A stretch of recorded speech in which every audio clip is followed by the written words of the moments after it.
Magandang umaga sa iyo, Ate Che. Ako po si Bea.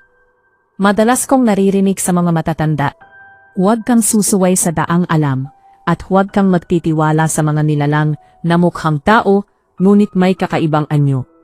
Noong una, akala ko ay mga kwentong bayan lamang iyon. Mga kwentong ginawa upang takutin ang mga bata at upang hindi sila lumayo sa kanilang mga tahanan. Ngunit noong araw ng aming field trip, napatunayan kong totoo ang lahat. Ako si Bea, at ako mismo ang nakaranas ng takot na tila ba nasa ibang mundo ako sandali. Nalaman kong bukod sa mundong ating ginagalawan, mayroon pang ibang daigdig na tahimik na nananatili sa gilid, naghihintay lamang ng pagkakataong makalapit sa atin. Nagsimula ang lahat sa inaasahang lakad ng aming klase. Pupunta kami sa isang lumang museo na puno ng mga makasaysayang bagay. At katabi nito ay isang maliit na zoo na nakatayo sa gilid ng malawak at masukal na gubat. Masigla at masaya kaming lahat noon. Puno ng tawanan at kwentuhan habang nakikinig kami sa paliwanag ng aming guro.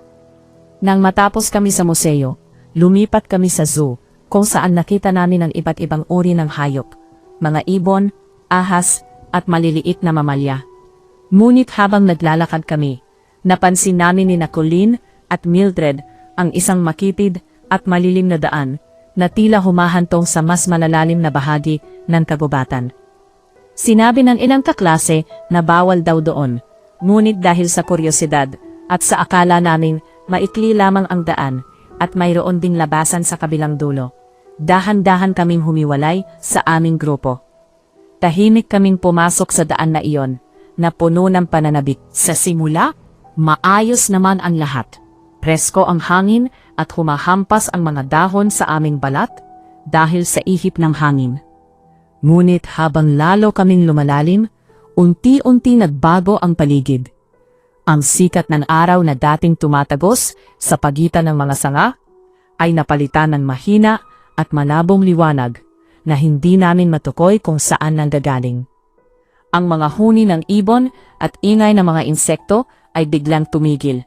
Napalitan ng napakatahimik na kapaligiran na tila ba may nagbabantay sa amin.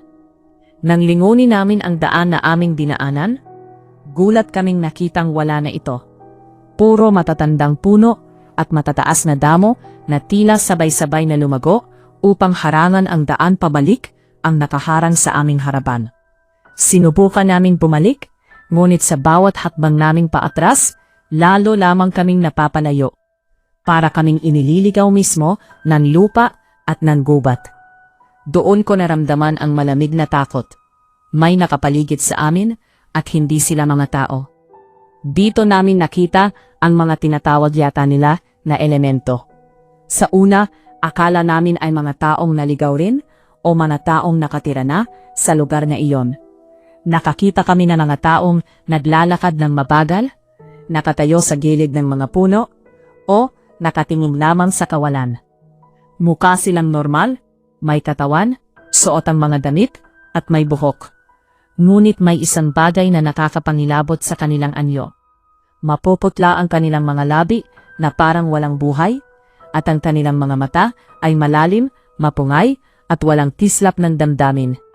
Ang bawat tingin nila ay nakatuon sa amin. Mga matang puno ng pagnanais na parang mga hayop na nakakita na ng kanilang biktima. Sinubukan naming humingi ng tulong. Sumigaw kami at nagtanong kung paano kami makakabalik sa tamang daan.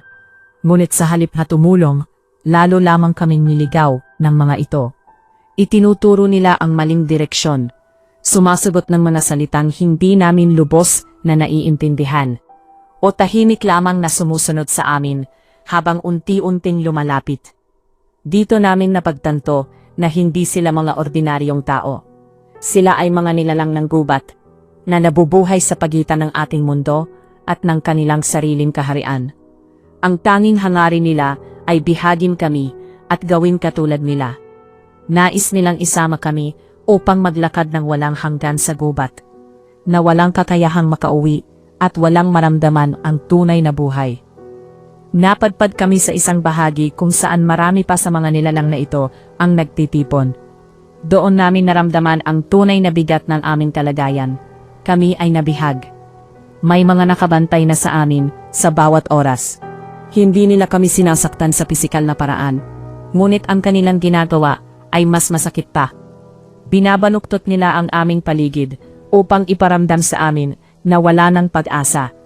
Ipinapakita nila sa amin ang mga ilusyon ng aming mga tahanan at pamilya. Mga bagay na tila totoo, ngunit panloloko lamang. Dahan-dahan nilang hinihikop ang aming lakas at ang aming kalooban. Bumabulong sila gamit ang tinig na parang tunog ng hangin. Manatili na lamang kayo dito. Mas masarap ang buhay dito. Walang problema, walang sakit, at walang paghihirap. Sa bawat lumilipas na oras, lalo kaming nanghihina at lalong nahihirapang alalahanin ang daan pa uwi. Kabilang sa mga nagbabantay sa amin ay si Marcos. Katulad din siya ng iba. Maputla ang labi, mapungay ang mata, at tila walang damdamin. Siya ang inatasan nilang magdala ng pagkain at mag-asikaso sa aming mga pangangailangan habang kami ay nakapiit. Sa una ay tahimik lamang siya at walang imik. Ngunit habang tumatagal at palagi kaming nagkikita, napapansin kong iba ang kanyang pagtingin. Madalas ay nakapuon ang kanyang mga mata kay Colleen. Habang inaabotan niya kami ng pagkain o tubig, mapapansin kong mas banayad ang kanyang kilos kapag sa kanya nakaharap. Unti-unti, naramdaman namin ang pagbabago sa kanya.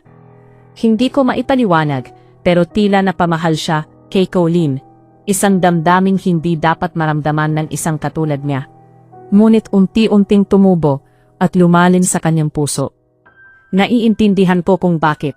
Sa gitna ng mapanlaw at walang buhay na lugar na iyon, si Colleen ang nagsilbing liwanag at kulay, at ito ang umagaw sa atensyon at damdamin ni Marcos. Dahil sa kanyang paglapit sa amin, nakuha niya ang aming tiwala. Lihim niyang sinabi sa amin ang katotohanan. Sa ikatlong araw ng aming pagkakabihag, magkakaroon ng seremonya. Doon kami ay tuluyan ng gagawing bahagi ng kanilang lahi. Mawawala ang aming dating pagkatao at magiging katulad na rin kami nilang naglalakad na lamang sa gubat magpakailanman. May alam akong daan, bulong niya sa amin nang walang nakakarinig. Isang makitid at madilim na lagusan na matagal ko nang alam. Ito lang ang tanging paraan para makabalik kayo. Pero kailangan nating kumilos habang abala sila. Dumating ang nakakatakot na araw. Dinala kaming tatlo sa gitna ng malawak na lupain na paliligiran ng daan-daang elemento. Sabay-sabay silang bumubulong ng mga salitang hindi namin maintindihan. Mga salitang nagpapabigat sa aming katawan at isipan. Pakiramdam ko ay unti-unti na akong nawawalan ng sarili ko. Unti-unting lumalapit ang mga nilalang.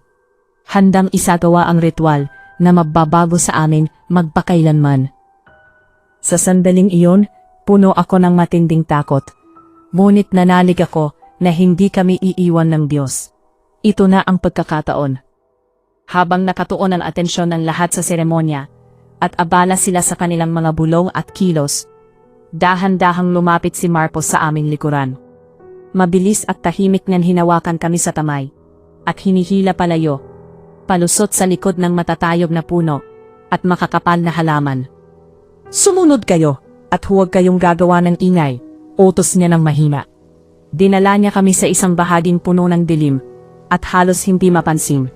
Isang maliit at makitid na daanan, na parang sira-sirang landas lamang, sa pagitan ng malalaking bato, at ugat ng puno.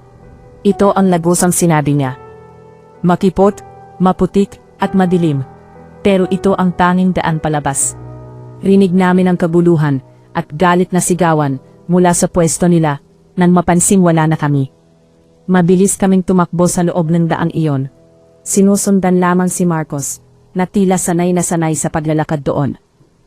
Sa bawat hakbang namin, nararamdaman namin ang paglayo, mula sa malamig at nakabibigat na presensya ng mga elemento. Sa huli, nakita namin ang liwanag sa dulo ng lagusan. Paglabas namin, nasa pamilyar na bahagi kami ng kubat. At hindi kalayuan ay ang bakuran na papunta sa zoo, kung saan naghihintay ang aming mga guro at kaklase.